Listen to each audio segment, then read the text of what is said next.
Hello, so today we will be diving into storytelling with data.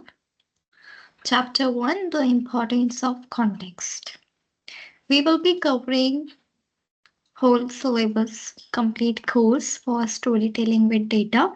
And apart from that, if you are just looking into a professional world, then too this course will be much beneficial. Introduction part: success starts before visualization. The most important concept here is that people think in data visualization. Important parts are charts, graphs, and visual parts. But before that, success starts with the understanding the context. Success in data visualization does not start with visualization itself. Before creating any data visualization or communication, you must spend time and attention on understanding the context for the need to communicate. We need to understand what's the problem and what we are solving, what do we have to do with that data, and why we need that data and why we have to do that thing. This chapter focuses on the important components of context and strategies for communicating visually with data. So, this was the introductory part to understand why we are focusing on storytelling with data.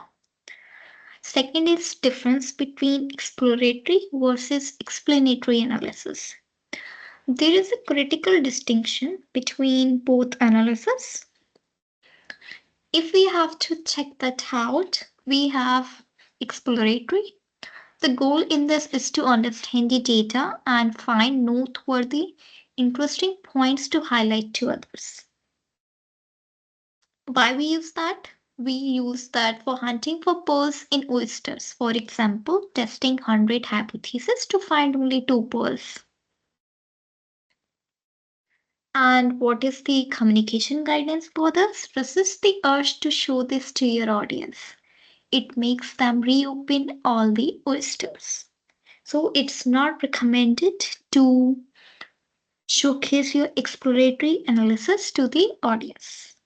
Then let's come to explanatory. To explain a specific thing or tell a specific story about the noteworthy points found, e.g., polls. So the analogy here is focusing only on the two polls, not making the audience go deep diver into the testing hit and trial part. Concentrate on the polls, the information your audience needs to know. This chapter focuses here. So this is focusing on explanatory, not the exploratory part. Common mistakes. People often mistakenly show exploratory analysis, all 100 oysters or raw data, when they should be showing explanatory analysis, the two pearls information consumable by the audience. So from this key takeaways, when communicating, you must be in the explanatory space. Now let's come to the third point, the three key questions of context. If we have to understand context, what are the three questions regarding that? Who, what, and how? For explanatory analysis, you must be clear on three things before creating content or visualizing any data. So, being said that for explanatory analysis, we need to be clear on three things before we create content or visualize any data. Basically, we need to understand our data first. So, if I have to talk about these three things, who are you communicating to? Audience and your relationship with them. So, we have to understand who our audience is and what's our relationship with them. Then we need to understand what do you want your audience to know or do? Action and mechanism.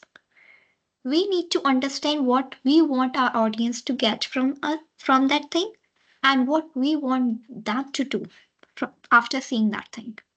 How can you use data to help make your point? Data as evidence. And the third thing is how. So why you are doing these all analysis? You are doing to prove your point from data. So that is data as evidence. Let's look deeper into the concept. Who your audience and you. Your audience, be specific about your audience for successful communication. For a successful communication, understanding our audience is the key rule. Avoid general audiences like internal and external stakeholders.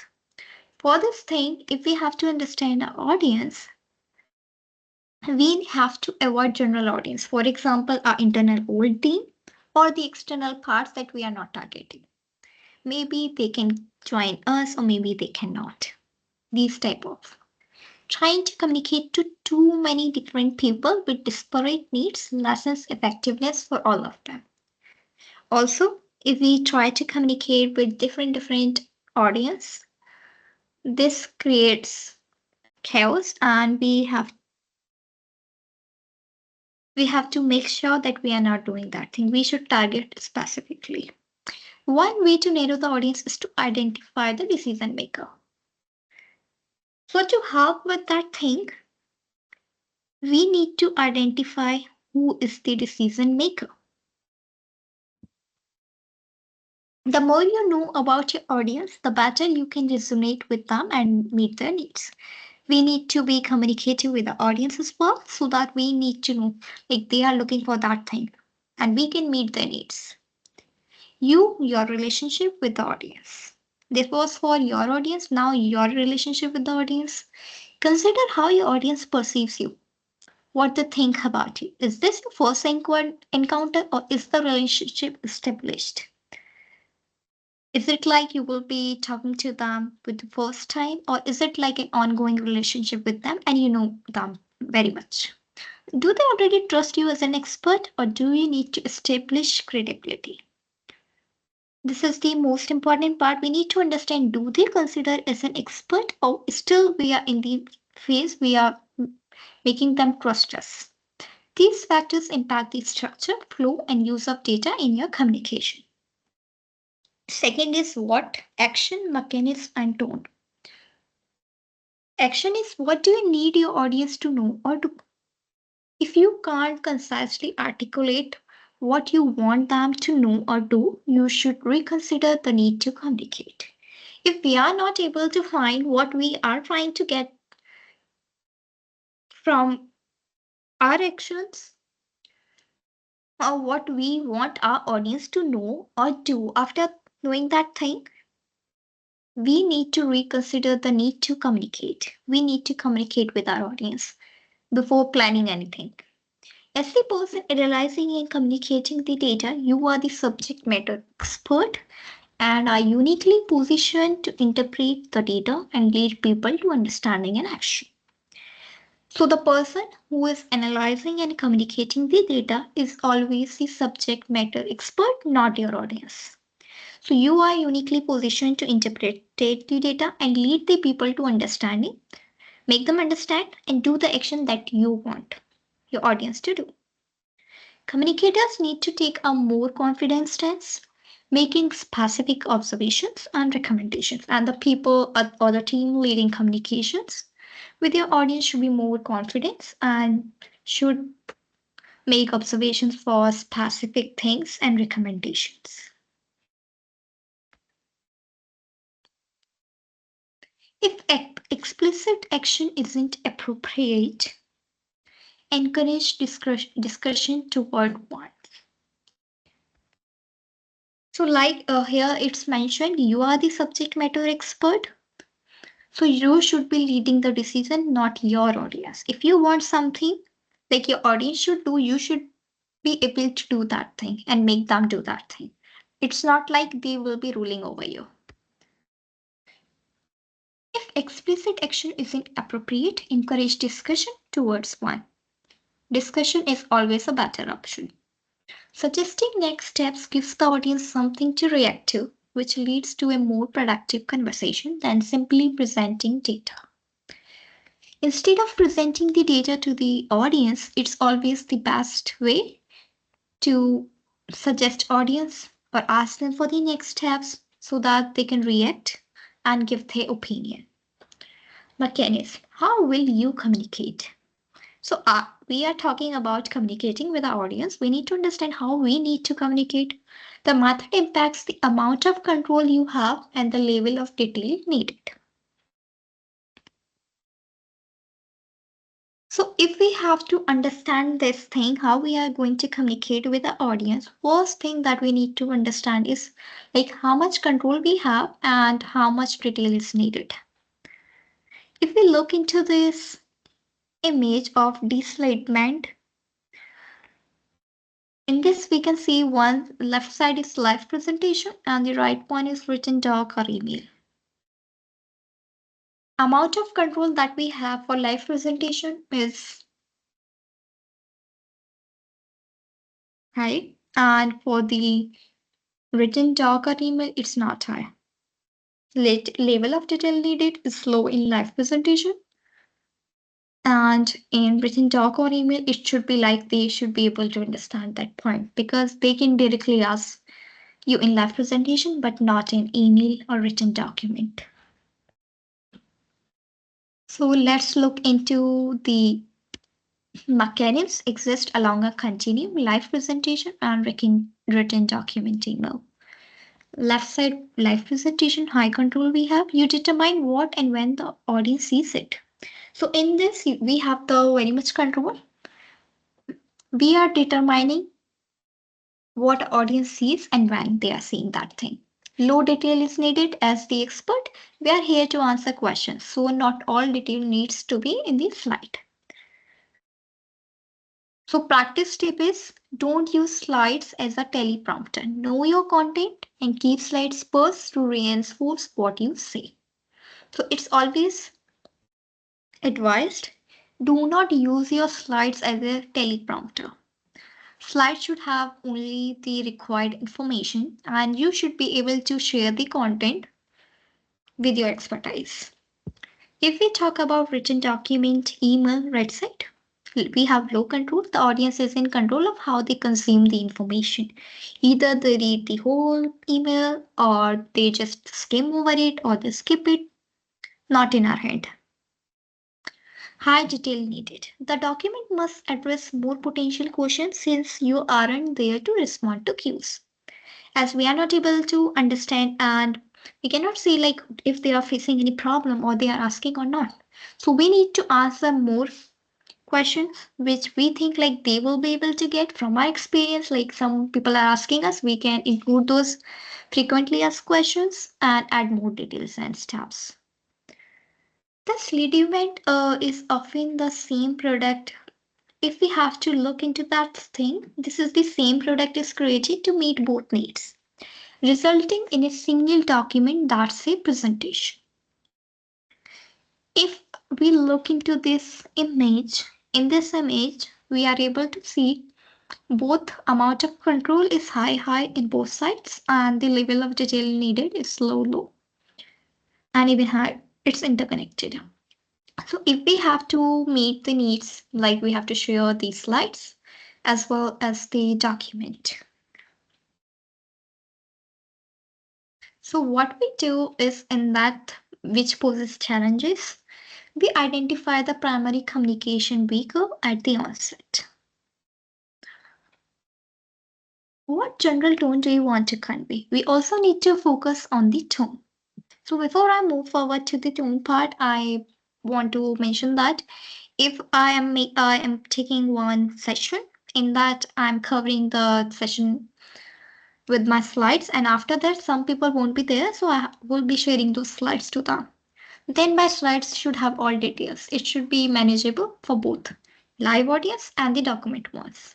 That is legitimate. So now let's look into the tone. What general tone do you want to convey? Is it celebrating success, driving action, or a serious one? The desired tone will influence future design choice. So if we are about to decide, are we celebrating a success or pushing them to make an action, or are we just taking over their emotions as a serious note? We need to understand that point and influence our future design choices accordingly.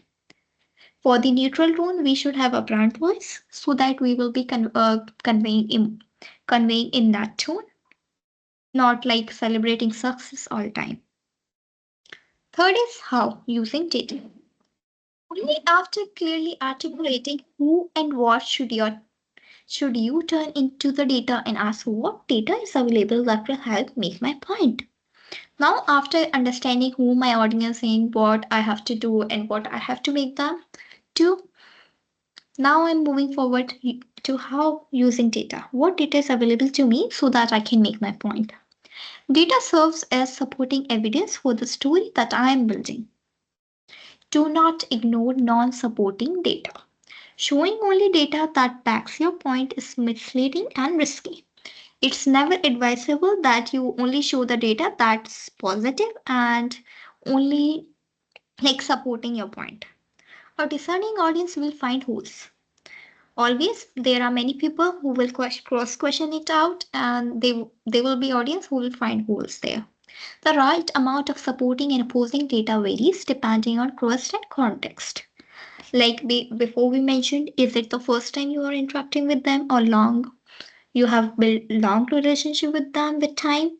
So then on that point we need to decide from that like how much trust is there between our audience. Depending on that we will try how much non-supporting data we have to put.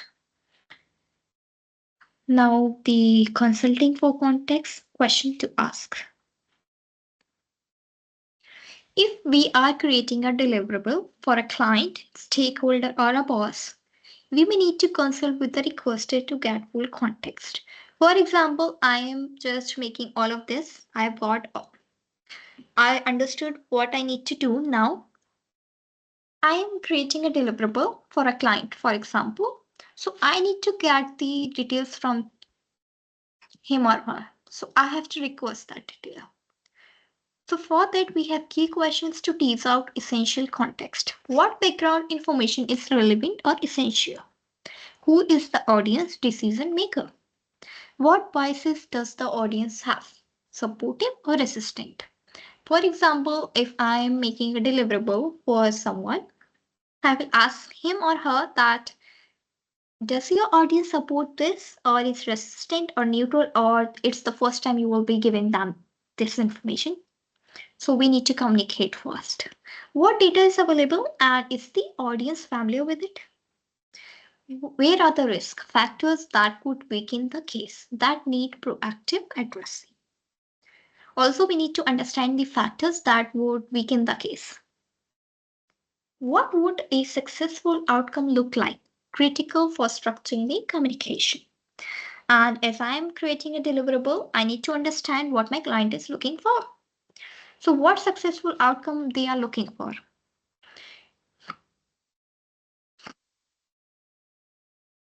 If you only had a limited amount of time, a single sentence, what would you say? We also need to ask this. If we have a very limited amount of time in a single sentence, how would you say that thing? This helps the boil communication down to the most important message. This way, our client or stakeholder will be giving us too much information. So, what's the most important part we will get from this? A single sentence. After this, the 3-minute story and the big idea. These concepts help you boil the so what down to a paragraph and ultimately to a single concise statement. Being concise is often more challenging than being verbose. As we have always seen, like while note taking or making slides, we often face this. We have too much data to share and we are not able to decide what we have to share and what we should not. So, for that, we have a 3-minute story. If you only had 3 minutes to communicate, what would you say? Ensure you are clear on and can articulate the core story, main parts of the story. Remove the dependence on slides, visuals, making you prepared for quick updates or shorten time slots. Now let's look into the big idea. Boils the so what down to a single sentence. Big idea must have 3 components. It must articulate your unique point of view. It must convey what's at stake. It must be a complete sentence. So after that, we have 3-minute story and a big idea. After getting all of these things, storyboarding. Storyboarding is perhaps the single most important upfront step to ensure the communication is on point. This is the single most important step in which we are ensuring the communication is always on point. It establishes a structure and is a visual outline of the planned content. If I'm planning some content, it's the visual outline and the structure that I will be following the order in. It's like in order. Key advice: don't start with presentation software. It's always advisable never start with the presentation software. It's too easy to go into slide generating mode without thinking about how the pieces fit together. It creates attachment to the content, making you resistant to changing or eliminating work you have already put in. So never start like directly making your slides. It's always advisable to make a rough storyboarding first. If we directly start with making slides, we are resistant to changing or eliminating as we have devoted too much time, so it creates an attachment. Start low tech with a whiteboard, plain paper, or post-it notes. Rough way. Post-it notes are useful because you can easily rearrange, add, and remove pieces to explore different narrative flows. So if we have to talk about this thing, I personally suggest post-it notes. Why? Because in whiteboard, if I have drawn something, I need to erase it first. Same goes with plain paper. I have to cut it out or erase it. But in post-it notes, I can easily rearrange it, add some part, remove pieces, and move it easily. Example of a storyboard. A storyboard within a series of post-it notes organizes the narrative flow from issue to recommendation. Like what's the issue and what will be the recommendation. Let's see this example. It may be better to lead with a big idea recommendation to ensure the audience doesn't miss the main point. So it's always advisable that we lead with big idea recommendation to ensure audience do not miss the main point. So first is issue. This is just an example that demonstrate issue ideas for overcoming issue describe pilot program. So in the end, we are making the recommendation. Conclusion part. For explanatory analysis, concisely articulating who and what before building content, reducing iteration ensures the communication meets its intended purpose. For explanatory, who, what, knowing all of this reduces iteration and ensure communication meets our purpose. And for exploratory, we go deeper into everything and we are just doing the hit and trial in that part. Understanding and employing the 3-minute story, the big idea, and storyboarding enables you to clearly and sustainably tell your story and define the desired flow. Pausing to establish context upfront, while it may feel like delay, actually saves time down the road by ensuring a solid understanding of the objective. So based on this, we are able to understand why storytelling is important and what's the importance of context in storytelling. Moving forward, we will look into the lesson 2, 3, and so on.